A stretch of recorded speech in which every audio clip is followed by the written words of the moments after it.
Sifter for the ear.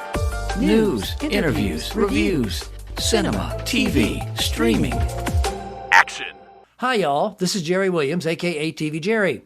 The James River Film Society presents a silent music revival, a collection of holiday shorts from the early 20th century with a live score by Paint On It. It'll be one night only, the 16th at Basic City Beer Company. I'll have a link on the website for this podcast.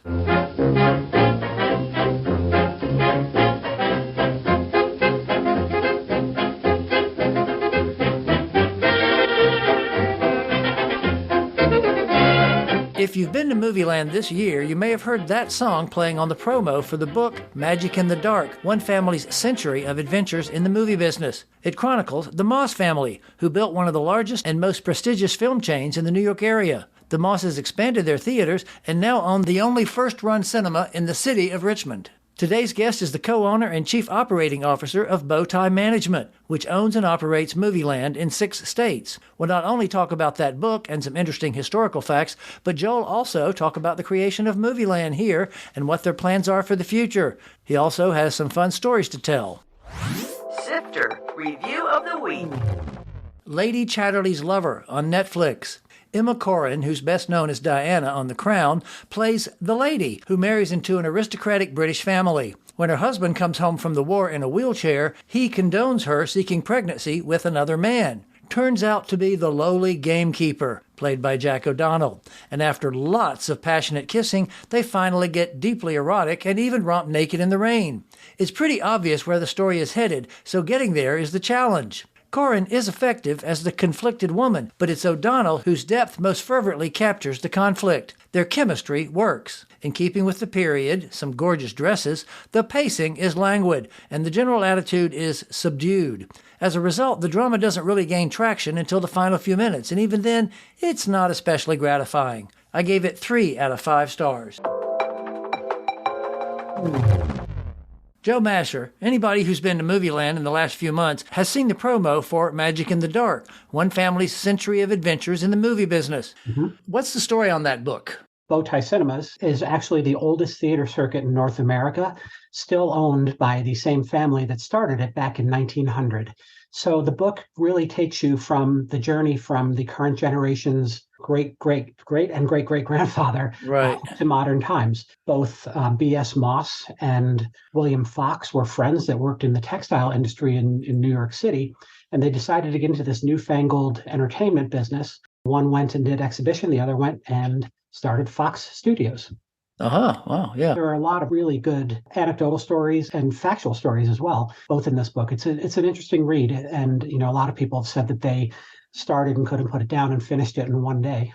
Well, one of the interesting things that I found out in the book that I didn't realize is that BowTie Cinemas is actually named for a district called the BowTie. What's the story behind that? Interestingly enough, the building that housed our original Criterion Theater that was built in 1936 sits on Broadway and 7th Avenue between 44th and 45th Streets. Right in front of that building is where Broadway and 7th meet, so it's the BowTie of Times Square. Kind of a cool thing. We'll have to check that out. What's in that building now? Is that still the Criterion? No, the Criterion Theater lasted, though, from 1936 until 1999. It was outmoded by 2 theaters that opened around that time in Times Square. So family decided that the theater would shut down after all those years, and the building was converted to retail. I mean, it is one of the most photographed buildings in the world. It's one of the most street traffic heavy buildings in the world. What are some of the retail that's in there now? When they shut the theater down and redid the building, it was Toys R Us, Foot Locker, and Swatch were the big 3. Right. Toys R Us was huge. It had a big Ferris wheel in it. I remember that, multi-floor. That took up most of the old theater space. After, I think it was 15 or 20 years, the leases for those original tenants were up and the building was redone yet again.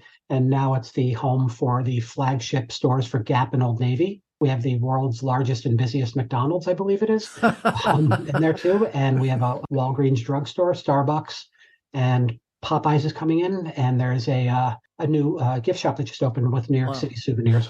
Wow, another gift shop with New York City souvenirs. What a rarity, right? Yeah. Some of the other things about in the early days were some of the tech innovations, like the theaters were the first to play Cinerama and stereo sound. Yeah, there were a lot of things that the Moss family was very innovative and did the first. Charles Moss, who is the second generation, and his dad, the first generation who started the company, B.S. Moss, were very good friends with Walt Disney. And this is way before Disney Studios started. So Walt produced a cartoon and wanted to have a little premiere of it. So the first place that his little cartoon Steamboat Willie played was in one of it was then called B.S. Moss Theaters, the Colony Theater in Times Square, played Steamboat Willie, the very first Mickey Mouse cartoon. Yeah, that's great. And actually, it's ironic because they still play that at the introduction of all the Disney movies. You still see a little clip of Steamboat Willie in there. Yeah. So that's very cool. So, and then we have all kinds of really great memorabilia. Walt Disney, every movie he did a hand-drawn animation cell and signed it over to the family and framed it and sent it. A very, very good relationship they had for many years. Where are all those cells now? Do you know? Some are hanging in our office. The family has them all over. Yeah. One of my favorite things in our office, and just sitting in the conference room on the wall, hanging in the conference room on the wall, rather, is a telegram from Walt Disney letting Charles Moss know how excited he was that the premiere of his new movie, Sleeping Beauty, would be at the Criterion Theater in Times Square. Wow. So we had the premiere and the original run of Sleeping Beauty. We also had at the same Colony Theater where Steamboat Willie was first shown, we had Fantasia there. And I think that movie showed for over a year. And it was one of the first theaters to ever do stereo. Oh, cool. Yeah, the Colony Theater was actually quite innovative. They also were, believe it or not, and you can look this up in any Cinerama history, it's the first theater in New York City to have Cinerama, maybe the first anywhere. Footnote. Cinerama was invented in the 50s. It showed extremely widescreen movies using 3 projectors to project on 3 adjacent screens. Colony was the first theater to have it, and then it moved downtown to the Lowe's Capitol. I remember it because I was a kid growing up in the 50s, and we had This Is Cinerama, and then I think it was How the West Was Won was the big one. And of course, it was funny because back in those days, it's a little different now with widescreen, but you could always see the mismatch where they didn't quite line up because it was old technology. They couldn't really get it right, but you just let go, because especially on the roller coaster, who cares? It was so much fun. Yeah. Yeah. The Cinerama Dome in Hollywood still once in a while will show 3-step strip film process, but by and large, the whole thing is just a vintage enthusiast endeavor right now. It's really not. Cinerama doesn't exist anymore. Another really great innovative thing that the family had, we were the first theater anywhere to have a movie played in 3D. This was where you had the first time for those paper glasses that had the red and the blue lens. The very first theater that ever did that was the Criterion in Times. So that would have been black and white at that point. No, it was color. Was it color? It wasn't Dial-In for Murder, was it? Don't remember the title. It was a 2-strip process. Yeah. Yeah, I've actually saw Dial-In for Murder 2-strip in Charlottesville at a theater there with 2 separate projectors because, after a while it just became, they printed them both on the same strip and it really didn't have the same clean edges. It didn't pop like it did when it was 2-strip. Yep. Previously in my career, I was the first manager at the Lincoln Square Theater in Manhattan, now owned by AMC, but it was Lowe's Theater at the time. And when we opened it in 1994, we didn't know it was going to be the busiest movie theater in the world. Right. It was for the first 5 years that I ran it. Been there, and that's got that really tall escalator, doesn't it? It's got the very tall, the longest unsupported escalator in the world, actually. Okay, there you go. That escalator leads up to the IMAX theater, and it was the first commercial theater to ever put in an IMAX theater, because IMAX, by and large, at that point was mostly in museums and planetariums, et cetera. So now we had, a commercial IMAX theater, and we were just showing the best of whatever educational films that people wanted to see on this giant 100 by 80 foot screen. And we had 3D, but that 3D was an electric headset. But the reason I'm telling the story is you were mentioning a 2-strip process. The 3D film for the IMAX theater at the time, the left eye and the right eye both ran horizontally through the projector in different directions. Wow. And the sound was synced on another reel on the wall on this huge contraption. This is before digital projection and before, the theater started playing commercial movies on the IMAX screen because they didn't exist back then. We had a movie created for us called Across the Sea of Time, New York 3D, which played in that theater for years. And that was specifically created for that theater. And it was a tourist attraction and would fill up all the time. Surprise guest drop in. Speaking of tourists, we have somebody who wants to visit. Say hello to you. Oh, hi, Kathy. How are you? Hello, Jerry. Hello, Joe. Hi, we sure miss you. I miss you too. Footnote. Kathy Conroy is recently retired as COO of the National Association of Theater Owners, also known as NATO, and she currently serves as president of Variety, a charity for children with mobility issues. Tell them why you're being missed, and then tell us a little bit of fun stuff about Joe. All right. Jerry invited me to join you today to tell stories about Joe Masher. And as you can imagine, Joe... He's looking a little terrified. That's a challenge, not because there aren't many stories about you, Joe, and your fun-seeking adventures, but rather it's challenging because Joe is his very, very best own storyteller. Joe has great stories about meeting industry icons, including Madonna and Liza Minnelli, and one of them even coming to his own birthday party. So I won't try to compete with Joe and his excellent star-studded stories. But what I will tell is that he is an extremely talented and successful advocate for movie theaters and for the movie-going experience. Joe truly believes in people coming together to watch movies in the cinema. So I recently retired, but I had the privilege of working for several years with Joe at the National Association of Theater Owners, and he continues to be a very active and successful advocate for motion picture exhibition. And he's treasurer there now, right, aren't you? He is the volunteer treasurer of the national organization, which is a big job. He also is an officer at several of the regional units where his theaters operate. Right. Well, that's good because he has nothing else to do, so at least it keeps him busy. Yeah. So he's really skilled in government relations and serving as an advocate for the industry, particularly during the pandemic. Joe was working tirelessly lobbying for theaters for the right to reopen, to remove capacity limitations and other restrictions that the states had imposed. And he was extremely successful working with his peers in the industry. And Joe was a tremendous leader in that effort. And I know some of his theaters were some of the first to open because I was going there pretty early. Yep. He also is so supportive of the industry's charities, including Variety, the children's charity. In fact, Jerry, that's where I first met you. Yep, down in Richmond. At a charity fundraiser for Variety, which Joe hosted at the BowTie Cinema in Richmond. Yeah, that was fun. I remember because it was the Fast and the Furious. I'm not sure if it was the third or fourth or fifth or who knows. But anyway, it was one of them. They had a bunch of cars in the parking lot. Brenda Williams, the manager then, had gotten a bunch of cars in the parking lot with all the crazy lights and stuff on them. Yeah, that was an exciting event. And it raised money for a good cause. Exactly. Yep. And Joe is always about that, about combining fun and bringing people together. And that was a great example of it. So I just love that in this holiday season, when we are celebrating generosity and holiday movie going, Joe is the perfect person to talk to today. Thank you so much. Joe, you got anything to say to Kathy? You know, Kathy for years was the COO of NATO and recently retired, and we sure do miss her.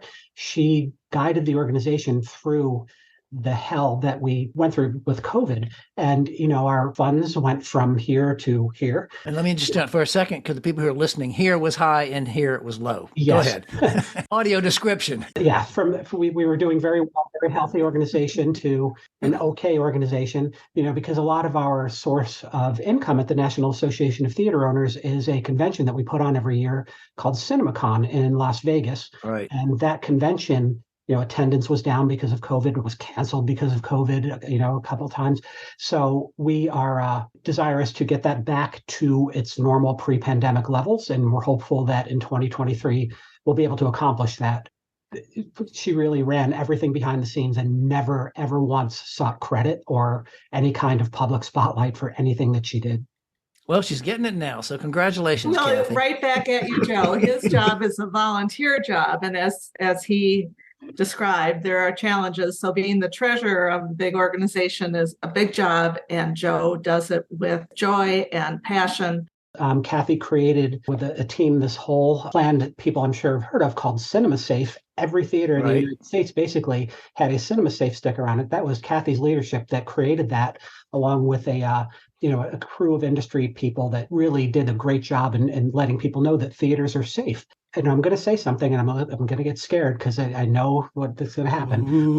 But you know, the movie theater industry to this date, to our knowledge, has not had one case of COVID outbreak, you know, attributed to a movie theater anywhere. We're not standing on the rooftop shouting that fact out because we know somebody will say, you know, some bad actor will come and say, I got COVID in the movie theater, but nobody's come down with COVID. There's no been big outbreaks of like 30, 40 people from one show, which is great. No, because you're sitting facing the same direction. You're not talking. It's safer than dining out. It's what we're really advocating for right now is to get the older generations back into the movie theaters and support the movies that are coming out for them. And Ticket to Paradise did pretty well, didn't it? It did pretty well. And I mean, that's for the older audience. So Yeah. I started going as soon as I could get back in the theaters. Kathy, we want to let you go. I want to thank you again for dropping in. Enjoy your retirement. You sound like me. You're retired, but you're not really retired. Right? Well, I am still enjoying working with the industry in its charity, the Variety, the children's charity. So right. Good to see you, Joe. Good to see you, Jerry. Too. Happy holidays. Thank you very much. Bye-bye. So I want to circle back for a second, Joe, and ask you, because we were talking about the book, and what is your relationship with the Moss family? They hired me on as their COO, and I've been in that role for the last 20 years until just recently in August. The ownership of the company still remains with the Moss family, but we formed a new operating entity called BowTie Management, which I am the managing partner, owner, and operating partner. So that's very exciting. And that now is, we run Movieland for the Moss family, but it's still BowTie. Since 2004, the Moss family, the third and fourth generations, brought me on. We were opening a theater in downtown New Haven called the Criterion, named after our famed theater in Times Square. Right. That theater was a new development in an old historic building. So family decided they were going to get back into the cinema business. They've always had a theater going at some point in time. At this point, they had one in Colorado. So we were opening downtown New Haven. It was going to be the first movie theater in downtown New Haven, I think, since 1970. At the time, there was this thing called clearances. Footnote. Clearing is a long-standing movie industry practice where theater chains could request or demand that a movie's distributors not allow certain theaters in their area to play the movie if they thought it was too competitive. We took a big risk going in. So National Amusements is another historic family theater chain, Sumner, Redstone. National Amusements was so powerful. They were the parent company and still are of Paramount Pictures, CBS Television, Simon & Schuster Publishing, I think, and all the TV networks, Showtime, MTV, all those belong to National Amusements and their subsidiaries. So National had stronghold on the New Haven area. They had a theater to the north, two theaters to the west a little bit. So between the north and the west was our little 5-screen Criterion theater. And then downtown New Haven also had a 3-screen art house at the time. So we were going to pride ourselves on being the new art house. I mean, not to disparage anybody else's operation, but the art house that was in New Haven at the time was extremely run down. Had no heat. The roof leaked on you. The seats were horrible. It smelled. No heat in Connecticut. That doesn't sound like a good idea. Yeah, it just didn't work. People were complaining about it all the time. So we opened this beautiful theater. And, the problem was we couldn't get much product because National Amusements was claiming it all. So they would take in that other theater in the town of Orange, they would take that and play everything upscale that they could to try to keep anybody else from playing movies. And there's a long history of the guy who owned the other art theater suing the studios and National Amusements and everybody else about that. So we came in and, because of our longstanding relationships, we were able to open with the movie Sideways exclusively. And that did really, really well for us. Then, going into the years, we played some very, very independent movies. And, fortunately, New Haven is not far from New York City. So the New York Times is a very prevalent newspaper there. And the Yale community reads it and reads all the film reviews. So instead of having to get on the train and go to New York City 2 hours away to see these movies, they could see them in New Haven. So unfortunately, that was a very limited audience. So we needed to expand it and needed to broaden our offerings. So Universal gave us the movie Cinderella Man, and we did pretty decently with that. And they played that day and date. Footnote. Day and date usually means the release of a film on multiple platforms, usually theatrical and home video, on the same day.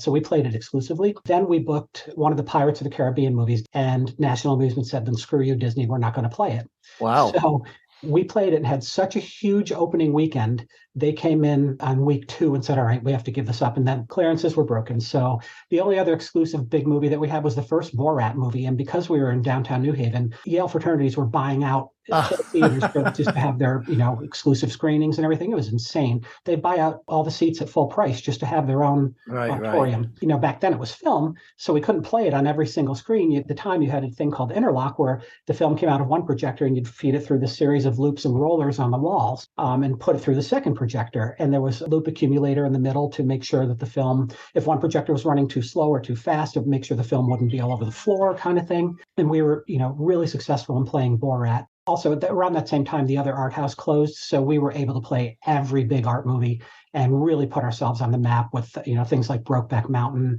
We mix it up with upscale commercial and art films, and that formula is still working today. In fact, we've expanded the theater twice. It's now 9 screens. So let's move south. Why did you decide Richmond? I mean, obviously, the least south you've been was Maryland. So what made you want to cross the Mason-Dixon line? So interesting enough, it's a great story. The Moss family, the father and son, Charlie and Ben, at the time were very into motorcycles, and they would take motorcycle trips each year. Father and son motorcycle, they'd take off in the summer, and Right. they looked at cities that they thought were interesting. With the New Haven model, they looked for cities that had very strong educational, medical, and arts communities, and they tried to find buildings that they could rehab that would, they could put into either a mixed use or a theater use, or, hopefully mixed use with a theater concept in it. Our original theater in Richmond was going to be in the Barry Burke building. Footnote. The Barry Burke Company was a retail clothing store built in 1928. It was located downtown at 5th and Grace. I think we were under contract to take over that building. We had our architect draw it out. And the way it worked, because the building dimensions weren't huge, it wasn't really a very wide building. Right. And the column spacing in there was not great. I think he could only come up with 4 screens or something, so that wouldn't work. So at that same time, they were still looking with brokers, and they found the Richmond Steel Plant, formerly American Locomotive Company. And the rest is history. I mean, we developed that theater there. Well, now, speaking of downtown, I know for a while there was a lot on Main Street further down that y'all had bought. Was that just something potential that just never happened? Yeah, the family still owns that. I mean, they thought that it was an interesting piece of property, and who knows, in the future they might develop it into something. But right now it's Right. Used for parking. I know that some of your theaters have started luxury entertainment centers with more fancy seating and recliners and all that kind of stuff. Is anything like that planned for the Richmond Theater? Actually, I'm proud to say yes. It was planned before the pandemic hit. Unfortunately, the business is just not there yet to move forward with anything, and we're hopeful that next year we can. But we would very much like to reimagine the Richmond Theater. It's still very viable and very, very busy. It's the number 1 theater in the market, but we want to maintain that position as well. So yes, we're looking at doing more dining, more food, and certainly reseating the theater, building some large format screens, 1 or 2 of them on it, proprietary large format. Like IMAX or something? Like IMAX without the IMAX license. Right, So we call ours BTX. So I guess the drive-in is never going to happen. Yeah, that was my favorite thing. That was my whole idea. We had 2 drive-ins going on in there. The first one was on the piece of property on Lee Street, just to the south of the theater. And that unfortunately became too expensive. The stormwater retention rules and the grading of the property alone was just cost prohibitive based on the projections that we thought we could do. And it could only hold 200 cars. So it wasn't that big. So that unfortunately, cost-wise, was prohibitive. But we did, start the process downtown with getting permission and all that. And it was a very exciting thing at the time. But unfortunately, like I said, the cost didn't justify the revenue. Yeah. Speaking of that now, poor little old Criterion in Richmond, not the big ones, has been sitting there since the pandemic, still closed. Do you think that's ever going to be able to get back open? We're hopeful. I mean, right now, there just isn't enough product. That's the main thing that's wrong with movie going right now. There isn't enough product. Everybody's always concerned about streaming and all that, but the problem is there's not enough product. I think what's happening, and you tell me maybe I'm wrong on this, but it seems to me there's a lot of stuff that's kind of mediocre that would have not been released during COVID, but because they don't have product, they're just like, here, take this crappy movie and put it in the theaters. Yeah, and it's not that they're crappy movies, all of them. The problem is that the small distributors don't have the money to market them. Right. You can look at the movie theater any given week, and you can see a bunch of titles that you've never heard of them. Triangle of Sadness? What is that? It's a great movie. Oh, it is. I loved it. Yeah, it's so good. The problem with product right now is it's twofold. First of all, Fox Studios is no longer. They were gobbled up by one of their competitors, the Big D. That took about 10 to 15 movies off of our calendar every year. Fox was great at producing those movies that did like the $50 to $75 million gross range. And that, was very, very good. There just aren't enough what we call tent poles or big studio movies to fill seats. We've had some great successes with Spider-Man and Batman and Minions and the big one, Top Gun Maverick, of course, and then Wakanda Forever, I'm sure. Wakanda Forever right now, sure. And the problem is they're the only movies that are out at the time, and you hear how great they do, but they're one movie, and with the studios taking a higher and higher percentage of that film's ticket price, you really don't have much left over at the theater. At this point, hopeful that whatever you have left from the box office can cover your labor at best. So you really rely on concession sales to cover everything else, utilities and maintenance and repairs and everything else under there. So buy that popcorn, people. Yeah, and unfortunately, it's expensive, and you can't keep raising concession prices. I mean, we know that there's market resistance, and we know popcorn's expensive, but there's a reason why. We just can't keep the doors open without it. And, we realize we can't raise ticket prices anymore. So, we're looking at different things like putting in some video games. We've certainly over the years, Oh, my Lord. The bar in Richmond, expanded the bar to include, full liquor, and bought some better furniture for it and everything. So hopefully people can sit and enjoy a cocktail, before or after the movie, or certainly buy them and take them in during the movie. When we do the luxury concept, we'll have a food app so people can order right from their seat if they'd like, and we'll bring it into you. So mid-movie, if you want another drink or you want another box of candy or whatever, you can fire up your app, order it, and we'll deliver it to you in short order. I've been chatting with Joe Masher, the Chief Operating Officer of BowTie Cinemas. As a matter of fact, the discussion was so interesting we couldn't fit it all in one show. So, next week, Joe will return to continue our discussion, including streaming's effect on the movie business, his other passions, collecting vinyl records, he has thousands of them, and some of the stars he's met. I'll have links to the things we've discussed on the page for this show. Coming soon. In theaters.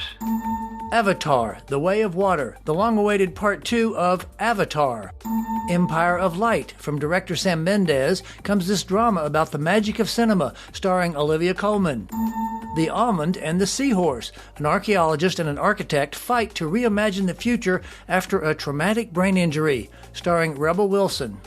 TV and streaming. Bardo on Netflix. After several weeks in theaters, the latest from Alejandro Inarritu is about a journalist on an introspective journey for 2 hours and 40 minutes. 1923 on Paramount Plus. This prequel to the ever-popular Yellowstone series has Richard Sheridan casting Harrison Ford and Helen Mirren as two early-generation Duttons. You can subscribe to this podcast. Just go to tvjerry.com, click on the podcast tab, and there's the link. Next week, Joe Masher will return for Part 2. I'm Jerry Williams. Thanks for listening. For more Sister, including literally thousands of reviews, Visit tvjerry.com. That's a wrap.